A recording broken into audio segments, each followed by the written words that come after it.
Bonjour Françoise, Bonjour Magali. bonjour la communauté Vibre Magazine. Je suis heureuse aujourd'hui de vous présenter Françoise Delvaux, que vous connaissez déjà par ses écrits, les quelques écrits qu'elle nous a offerts au début du lancement de la plateforme. Et aujourd'hui, elle vient nous parler de développement personnel, d'énergétique au travers des techniques qu'elle maîtrise. Alors, c'est peut-être un bon début, Françoise, qu'en penses-tu? Tu peux te présenter à nous et nous expliquer quels sont tes outils et je dirais tes outils de prédilection. Oui, oui, oui, oui, je peux. Déjà, bonjour à tout le monde, hein, les membres de ta communauté. D'abord, l'énergétique, c'est un parcours au départ, tu vois. Au Mhm. début, j'étais institutrice maternelle, passionnée par mon métier et par la pédagogie. Et dès le départ, j'ai eu la chance d'être dans l'école normale la première année où c'est passé de 2 à 3 ans. Il n'y avait pas D'accord. de programme pour la troisième année. Nous avions un corps professoral très, très branché psy qui nous a OK. ouvert à plein, plein de choses. Ce qui fait que nous sommes restés toutes très liées. Et dès la première année où on a travaillé, quelques-unes d'entre nous, on a commencé à suivre des cours du soir, des techniques qui étaient à l'époque branchées, tu sais, l'analyse transactionnelle, la Oui, PNL. oui. Donc, on a fait toutes ces formations-là. Et puis, dans la ville où j'habitais, une université est venue créer une aile dans la ville où on était. Donc, il y avait Psychopéda. D'accord. Et j'ai suivi ces cours-là. Et finalement, au moment de choisir, j'ai bifurqué vers la psycho. D'accord. Et puis après, j'ai rencontré, très déçu en fait de l'université, parce que moi je faisais Pourquoi? parce que je suis plutôt pratico-pratique. Oui, d'accord. Euh, Mon métier d'institutrice maternelle me permettait de l'être. Et à l'université, on parlait de concepts, on parlait de courants, on parlait de théorie. Et donc, j'étais un peu, voilà, je n'avais pas encore émis l'idée d'être psychothérapeute, mais bon, c'est pas les études qui m'ont le plus passionné. Est-ce que Et tu avais puis, l'impression que toutes ces théories et ces concepts, finalement, n'étaient pas très aidants?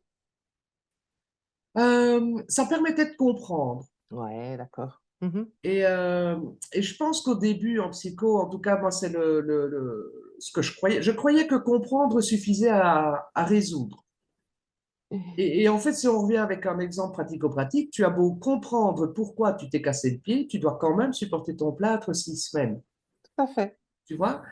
Et donc, ça permettait de comprendre. Et alors, on avait des discours, on refaisait le monde des nuits entières en parlant de certains concepts. Et je ne dis pas que c'était du grand plaisir, mais et après, voilà, Oui, quoi faire oui. avec Ouais. ça? Mhm. Et puis alors après, mais ça c'est très très personnel, le travail qui nous était proposé était quand même souvent empreint de formulaires et de cases à cocher. Donc, et ça, c'est pas trop trop mon truc. Enfin, OK. toujours est-il que j'ai rencontré à ce moment-là la Gestalt thérapie, Ouais. qui dans les années 70 euh, a vraiment révolutionné le monde de la psychanalyse et de la psychologie.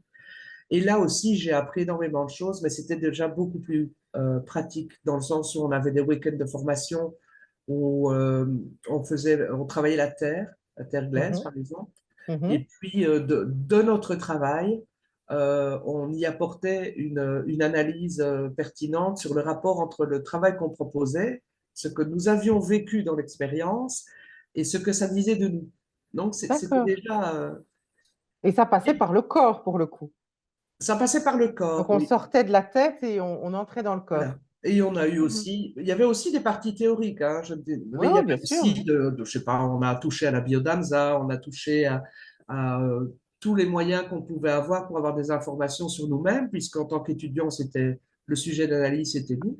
Mhm. Et sauf que dans la pratique, eh bien, je me faisais un peu chier en fait. OK. Parce que j'étais là en termes de... Oui, une des grandes révolutions pour moi de la Gestalt, c'est qu'on prend non seulement la personne en compte, mais aussi l'environnement. L'environnement, oui, tout à Tu fait. vois? Ce Mm. qui, dans les techniques psychologiques, n'est pas vraiment... Donc, si je suis dans un lieu avec une personne qui vient comme cliente, Si on sonne à la porte, eh bien, ça va être un sujet d'analyse et de voir comment la personne est présente à ce qui se passe. Parce qu'en Gestalt, on travaille sur sa façon d'être présent au monde.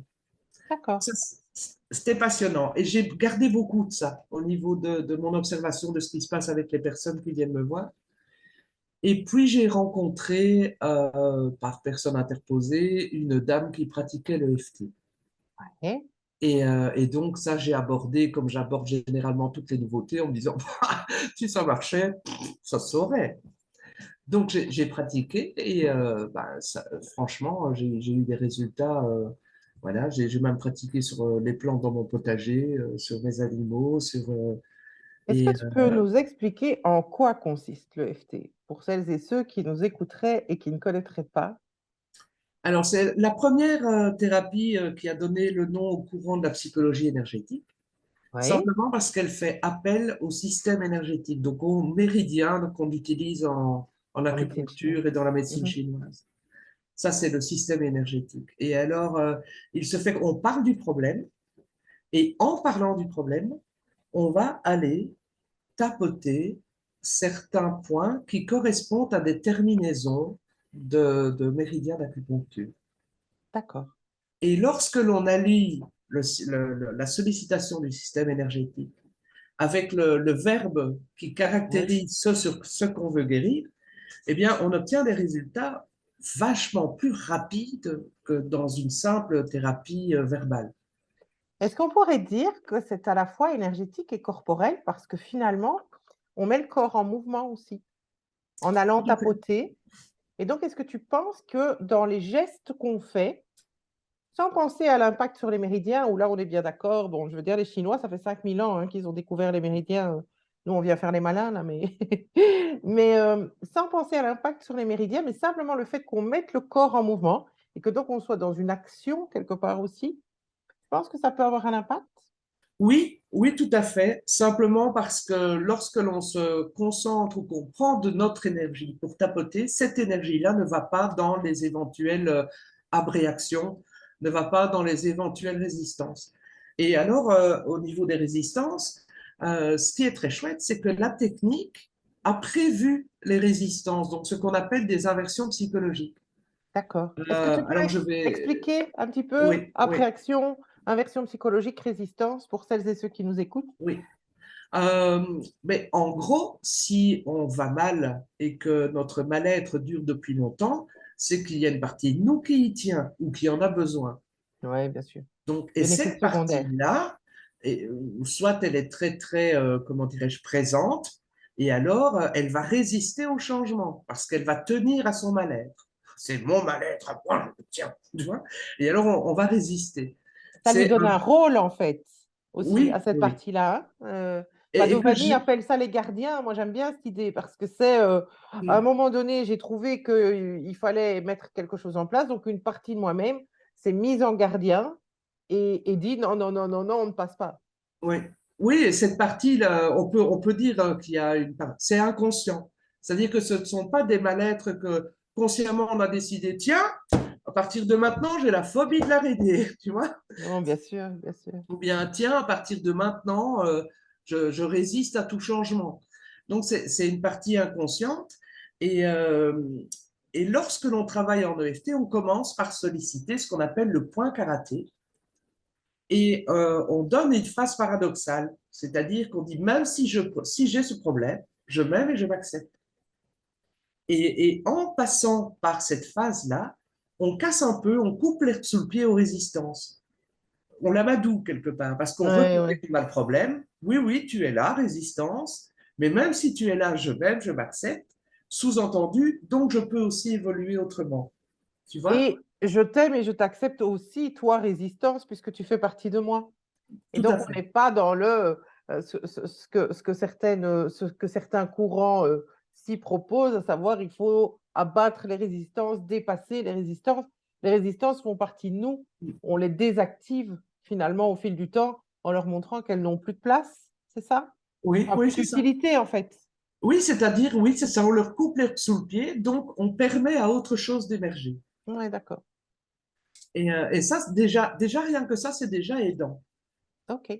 Voilà. Et par rapport à la question que tu m'as posée dans l'engagement du corps, de toute façon, les émotions, euh, c'est uniquement du corporel. Quand je dis que c'est uniquement du corporel, les émotions, elles nous traversent, c'est de la bioélectricité qui nous traverse. Donc, D'accord. elles montent à travers les pieds. Alors, d'aucuns te diront, dans un pied, c'est le pôle plus, dans le pied, le pôle moins, mais peu importe ce détail. Et Mhm, ça nous traverse, et ça traverse notre colonne où sont situés les chakras mhm, et notre méridien aussi. Et puis, les émotions, elles sont vouées à traverser. C'est une information de bioélectricité qui traverse le corps et mhm. qui est vouée à s'en aller par la fontanelle. Et en D'accord. fait, ce qui se passe lorsque on a lorsqu'on est bloqué dans certaines émotions, lorsqu'on a des tristesses récurrentes, ou tu sais, tout le monde a un panel d'émotions comme ça qui lui est plus proche. Mhm. Moi, je sais que j'ai vécu beaucoup, beaucoup d'années et encore parfois, je rouille en voyant que je suis encore dans le système. L'émotion privilégiée chez moi, c'était la colère. Ouais. Et en fait, Gary Gregg, l'inventeur de l'EFT, il explique que lorsque tout mal-être émotionnel est dû à un blocage du système énergétique. Oui, oui, bien Donc, sûr. c'est bien dans le corps que ça se Mhm. situe. Alors, si on veut aller plus loin, on, Et on dans la sait, périphérie du corps aussi, hein, avec les corps oui, oui. subtils. J'imagine que l'EFT les prend en compte aussi? Pas forcément, parce que D'accord. rien que les explications émotionnelles et corporelles suffisent. Voilà. Maintenant, chacun peut élargir ses connaissances et faire des liens, comme j'ai fait le lien avec les chakras, mais ce Bien n'est sûr. pas de l'ordre de l'utile ou de la nécessité à la technique. OK. Quelqu'un de tout à fait pragmatique qui n'entend rien par rapport aux auras, aux chakras et autres peut avoir un résultat tout à fait exemplaire avec la pratique de l'EFT et uniquement les explications plus rationnelles. D'accord. Voilà. Donc, et à force d'aller remettre de la vie et de la fluidité dans le système énergétique en tapotant, eh bien, le blocage va se défaire et avec lui, il va emporter toutes ces émotions qui nous submergeaient ou qui nous faisaient nous sentir mal, quoi. Mm. D'accord. OK. Ouais. Qu'est-ce qu'on peut traiter en EFT majoritairement? Alors, de façon livresque, je te dirais toutes les suites de trauma, Mhm, toutes les incapacités à avancer dans certains domaines par blocage émotionnel, mhm, tout ce qui concerne les émotions, donc ça peut être l'anxiété, la peur, l'angoisse, la honte. mhm. Et puis, si on élargit un petit peu tout ce qui va correspondre aux blessures que Lise Bourbeau a mis en avant. Oui, oui. OK. 5 blessures de l'âme. Euh, Moi, j'aime bien signaler aussi, parce que c'est quand même souvent là-dedans qu'on détecte nos fonctionnements, c'est tout ce qui est chronique. Tu parles de maladies physiques éventuellement? Ça peut être des maladies physiques, même si l'EFT n'est pas. L'EFT a de très bons résultats sur certaines douleurs, sur certaines apparitions ou vitesses de résolution de maladies. Maintenant, ce n'est pas son rayon d'action. D'accord. OK. Mais comme nous savons tous que quand on est malade, c'est pas anodin au niveau émotionnel, Bien mais sûr. forcément, il y a un lien qui se fait et il y a une efficacité qui peut se retrouver. Mais D'accord. si quelqu'un venait chez moi en me disant, voilà, je souffre de telle maladie ou j'ai tel diagnostic, je n'irai pas frontalement travailler sur la maladie. La première chose, c'est aller voir un professionnel de la santé. Je ne suis pas Bien sûr. médecin. Bien sûr. Par contre, je vais pouvoir l'aider sur les peurs que cette maladie engendre, sur les croyances que la personne a, sur les croyances aussi. L'EFT travaille beaucoup sur, on peut beaucoup travailler sur les croyances sur cette maladie, sur son imaginaire, sur le pourquoi elle l'a développée. Et finalement, tout ça peut amener à la disparition de la maladie, si je puis dire. Mais ce n'est pas de la médecine, ce n'est pas curatif au sens allopathique du terme. Et Oh, bien sûr, bien sûr, voilà. bien sûr. Est-ce qu'il y a des domaines dans lesquels l'EFT n'a pas d'impact? C'est très difficile de poser cette question-là. Spontanément, et je suis très sincère, je te dirais non. Ok. Alors, on pourrait se dire, Attends, j'imagine, pardon, excuse-moi. excuse-moi. Ceci étant dit, je n'utilise pas que le FT, et dans D'accord. certains cas, qui peuvent être liés soit à l'accueil de la personne par rapport à l'EFT, Mhm. soit à, à la douceur ou au contraire au plus de punch de d'autres techniques, je vais parfois choisir d'autres techniques que l'EFT.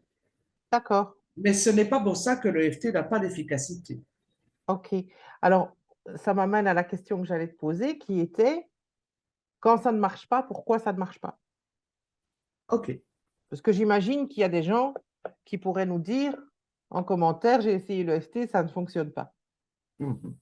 Comme n'importe quelle technique ou type de thérapie d'ailleurs, hein. Il y aura toujours quelqu'un qui sera réfractaire. Est-ce que tu peux isoler dans tous les cas que tu as rencontrés un fil rouge qui amènerait à dire faites pas de FT si, je sais pas moi, si vous ne croyez pas en l'énergétique ou voilà. Mais c'est pas ça puisque tu nous as dit tout à l'heure que on pouvait accepter le FT en étant très rationnel. Alors, je ne peux pas te donner un profil comme ça. D'accord? Et en même temps, je n'ai pas non plus envie de stigmatiser les gens. Mais ce que j'ai remarqué, et ça, ce n'est pas lié à l'EFT propre, mais il y a des personnes qui ont des inconforts vraiment intenses, dont Mhm. elles veulent sincèrement se séparer Bien et sûr. qui font ce que j'appelle, et c'est pas un jugement négatif du tout, hein, c'est pour expliquer ceux qui font ce que j'appelle un pèlerinage thérapeutique. Et donc, ce sont des personnes qui vont aller essayer tout ce qu'on leur dit parce que c'est tellement insupportable, leur situation est tellement insupportable à vivre qu'elles vont aller essayer des tas de techniques, dont le FT. Euh, et il y a une démarche inconsciente qui va être, chaque fois qu'il y a un essai, il y a l'inconscient qui veut se prouver que ça n'est pas efficace. Euh, mais Est-ce qu'il n'y lorsque aurait l'on... pas un Oui, double mouvement, à savoir juste après la séance, on voit ça comme une catharsis. Et donc, on se dit, ça y est, grâce à cette technique, je suis libérée. Et puis, ben, on sait que ça met du temps pour libérer les choses. Et donc, qu'on a des répliques du symptôme qui reviennent. Et là, ah ben non, ça ne marche pas et on passe à autre chose. Donc, ce double mouvement de catharsis est suivi de ça ne marche pas, je passe à autre chose. alors dans les faits concrets, c'est comme ça que ça peut être expliqué par les personnes. Maintenant, je pense qu'il y a vraiment autre chose. Il y a vraiment quelque chose de l'ordre de l'inconscient où, et c'est ce que j'essaye de faire quand ça m'arrive de percevoir ça chez la personne.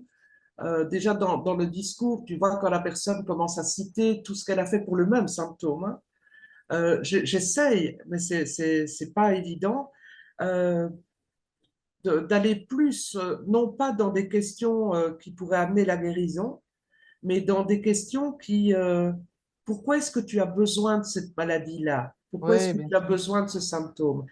Mais les personnes qui sont en souffrance énormément, c'est une question qu'elles vivent comme étant excessivement violente. Donc, il faut y aller avec beaucoup de douceur, de diplomatie, et ce n'est pas toujours, euh, voilà, parfois on n'y arrive pas, quoi. Et D'autant que ça nous ramène aussi à notre humilité. bien sûr, mais et d'autant que je pense que le pèlerinage thérapeutique est sincère aussi. C'est pas Tout à juste. fait. D'ailleurs, j'apprécie que tu utilises le mot pèlerinage là où beaucoup on parle de tourisme thérapeutique, parce que je pense qu'il y a vraiment une volonté à guérir, peut-être plus grande que chez d'autres. D'ailleurs, une espèce de quête de l'absolu qui fait que bah, finalement, on ne va pas se satisfaire d'une demi-mesure, d'un demi-bonheur, et que donc on est dans une grande exigence qui fait que du coup, on tente d'aller chercher autre chose. Oui, Donc, oui. à ça, est-ce que tu aurais envie de dire que ben, ça vaut la peine de rester que ce soit le FT ou n'importe quel autre type de thérapie, mais qu'à partir du moment où on ressent une évolution, je ne vais même pas parler de mieux-être, mais d'évolution, une évolution, même s'il y a des retours du symptôme, mais oser continuer dans la même technique. Je ne peux pas dire ça, Magali, parce que c'est vraiment du cas par cas. Et ça, Oui. la personne peut vivre ça d'une façon tellement violente, tu vois, parce que c'est une personne qui aura vraisemblablement, dans ce qu'on parle, engrangé comme ça une multitude de pistes, de portes ouvertes, et puis qui se referment, de portes Mhm. ouvertes et qui se referment. Donc j'ai envie de dire que euh, l'idéal, me semble-t-il, pour pouvoir avancer avec ces personnes-là, c'est de les accompagner dans un premier temps dans leur souffrance sans vouloir forcément les en sortir. D'accord. Quelque chose de l'ordre de l'acceptation. De l'accompagnement vrai. Mhm. Euh, Oui, de la prise en compte de la souffrance oui. réelle. Je ne peux pas parler d'acceptation parce que quand tu as des symptômes qui sont hyper violents, qui te font réellement souffrir, là aussi c'est violent de dire il suffit d'accepter. Oui, oui, oui. Voilà. On en parlait avant, hein, de l'aspect culpabilisant que peut avoir le développement personnel Oui, parfois, et notamment dans cet aspect-là il faut accueillir et accepter. Oui, ben, quand tu souffres, effectivement, c'est pas évident d'accueillir et non. d'accepter. OK. Par contre, accompagner et pour apaiser le combat intérieur, parce que ça, c'est, on part, on quitte je dirais le FT stricto sensus Oui, oui, bien sûr. de l'expérience, de ce que j'ai pu lire, etc. Vraiment, on, tu parlais tantôt des techniques qui utilisaient du vocabulaire guerrier. Donc, il faut combattre la maladie, il faut combattre ceci, il faut se battre. J'ai l'impression que quand on arrive déjà à faire, à amener la personne à utiliser un vocabulaire de plus de co-création, de partenariat avec ce qui est invivable, etc., euh, mettre un peu de paix plutôt que d'attiser, de vouloir à tout prix gagner sur la maladie, ça crée le terrain qui va être propice après au changement. Mais il y a tout un travail à faire en amont, quoi. Sur, oui, le fait de vivre avec, en fait. Il n'est pas Et, question d'accueillir ni d'accepter, mais de reconnaître qu'on vit avec. oui, Donc, voir comment on peut au mieux vivre avec, voilà. au moins mal. Les exemples qu'on voit le plus, évidemment, ce sont ceux qui ont développé énormément de résilience, qui sont médiatisés, mais les personnes qui, du jour au lendemain, se retrouvent dans une situation de handicap, de paralysie quelconque ou de handicap profond, ben, c'est normal qu'il y ait une espèce de haine et de violence et d'agressivité contre ce qui leur arrive. Bien sûr, bien sûr, bien sûr. Mais il n'y aura rien de curatif au niveau émotionnel et au niveau de leurs sensations euh, si on ne les accompagne pas en accueillant toute cette violence et cette agressivité d'abord, parce que tant qu'elle n'aura pas été complètement déversée et elle ne pourra pas s'apaiser, et tant que ce n'est pas apaisé, on ne sait pas passer à autre chose. Bien sûr. Alors, le vocabulaire, c'est aussi une question de personne, parce que dans le monde du sport, on parle beaucoup de combat, alors qu'on sait, par exemple, dans les arts martiaux, que les gens se battent. C'est un vocabulaire lié au combat, mais on sait bien que le combat, c'est une création l'un avec l'autre. Mhm. Et essayer de limiter au maximum les discours de haine liés contre la maladie. D'accord. OK. Émotionnelle aussi, hein, parce que quand tu apprends que tu es atteint d'une maladie dégénérative ou enfin, où ça dégénère, Dégénérative. euh, eh bien, c'est pas évident non plus pour la personne, tu vois. Non, non, bien sûr. Bien sûr. Mhm. Et est-ce que tu verrais des spécificités à l'EFT? Parce que là, on a discuté du fait que ben, finalement, tu ne voyais pas de domaine dans lesquels ça ne fonctionnerait pas. à part ce Plutôt type des un peu situations que des domaines. plutôt oui, d'accord. Et est-ce que tu penses qu'il y a des situations dans lesquelles ça marche particulièrement bien, dans lesquelles tu recommanderais vraiment l'EFT plutôt ou un type de personnalité, pour qui l'EFT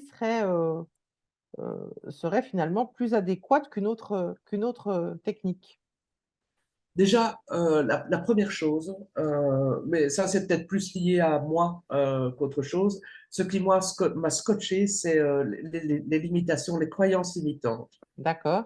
Alors, tu sais comme moi qu'en développement personnel, ça fonctionne en mode. Pour l'instant, on ne parle plus de croyances limitantes, Non, on les nomme autrement, mais c'est le même concept. Euh, Ça peut être simplement des principes ou des a priori. Et j'en parle à l'aise parce que moi, j'étais comme ça. J'avais comme ça des certitudes. Tu vois, je savais. Quoi? C'est comme ça.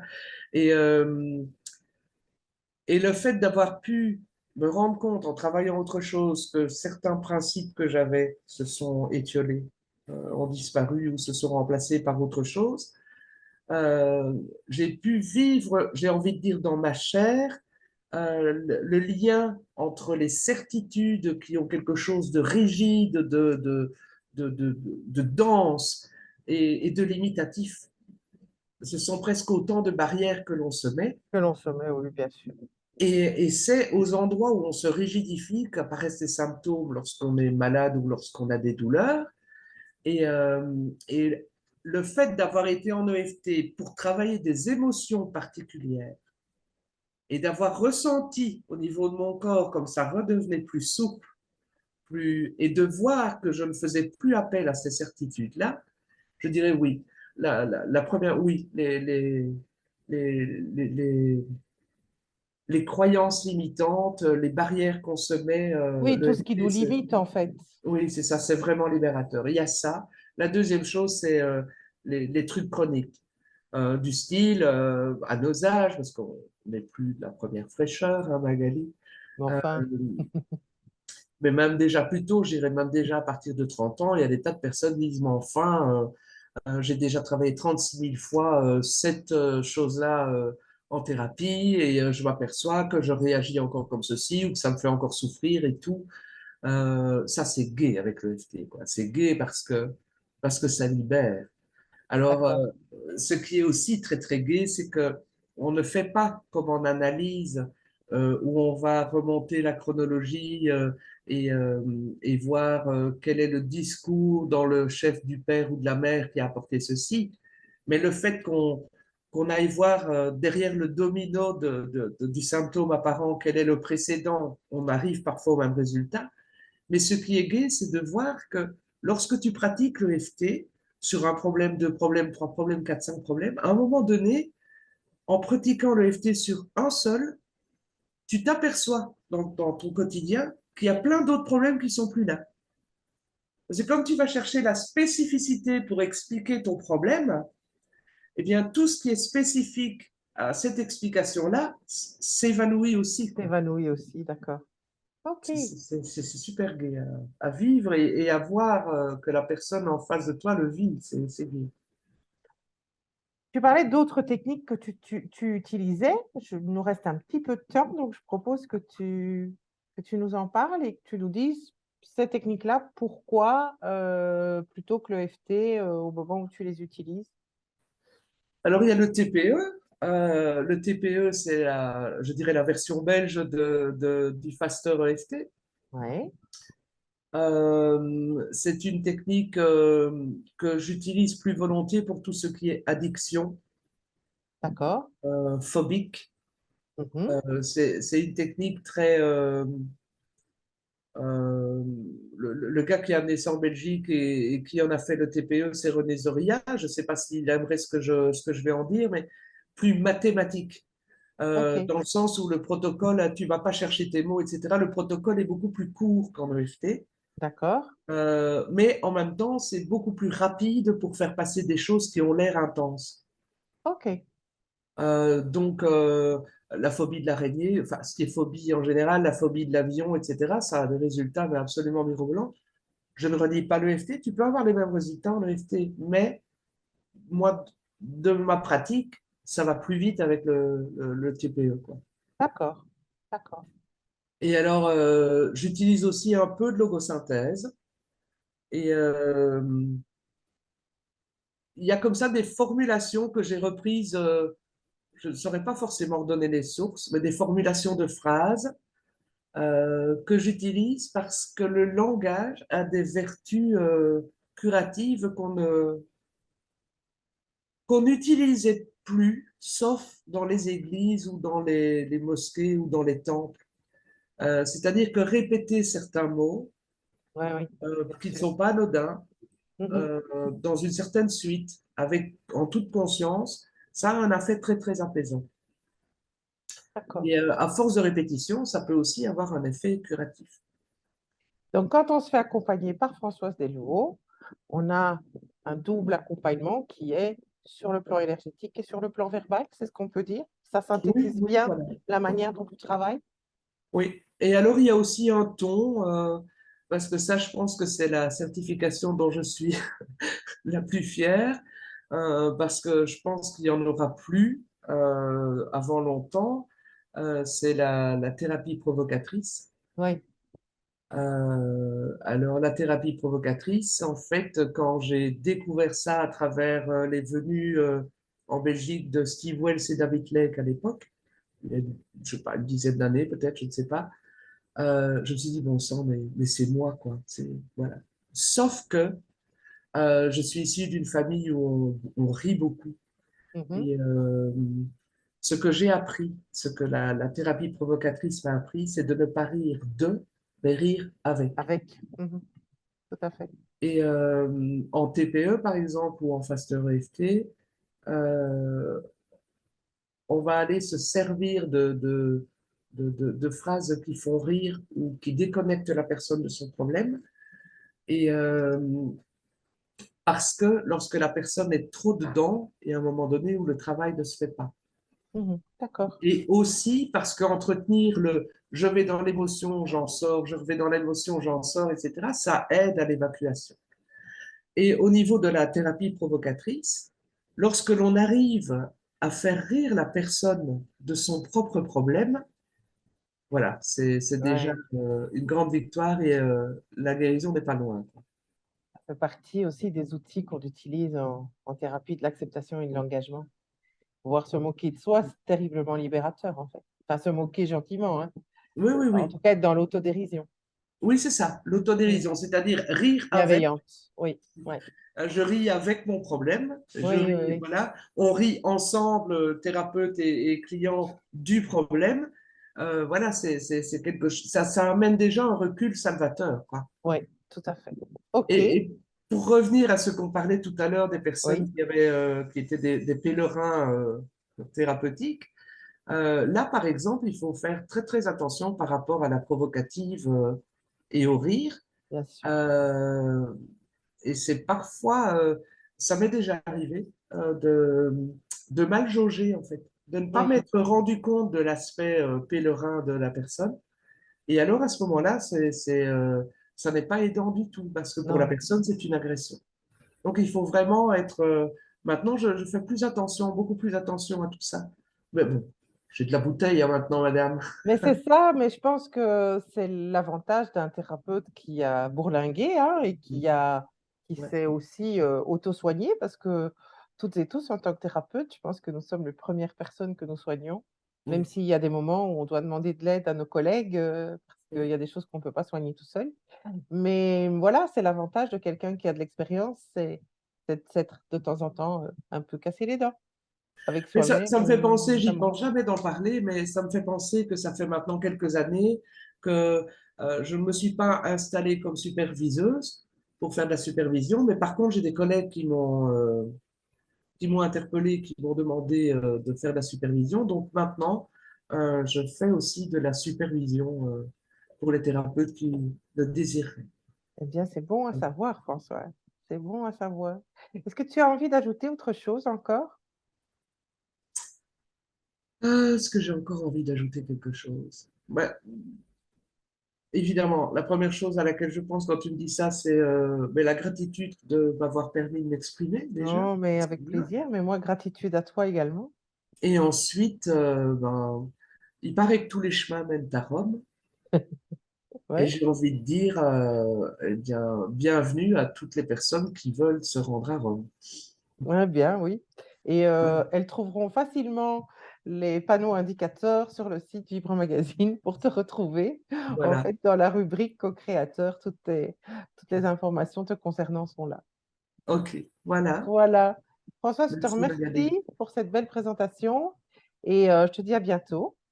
À bientôt. On n'est pas à l'abri De- de voir encore un article paraître un jour ou l'autre. Avec Donc, grand plaisir, avec grand plaisir. Et puis, bah, je dis bye bye à la communauté. À bientôt. au revoir tout le monde. Au revoir Magali. Au revoir, Françoise.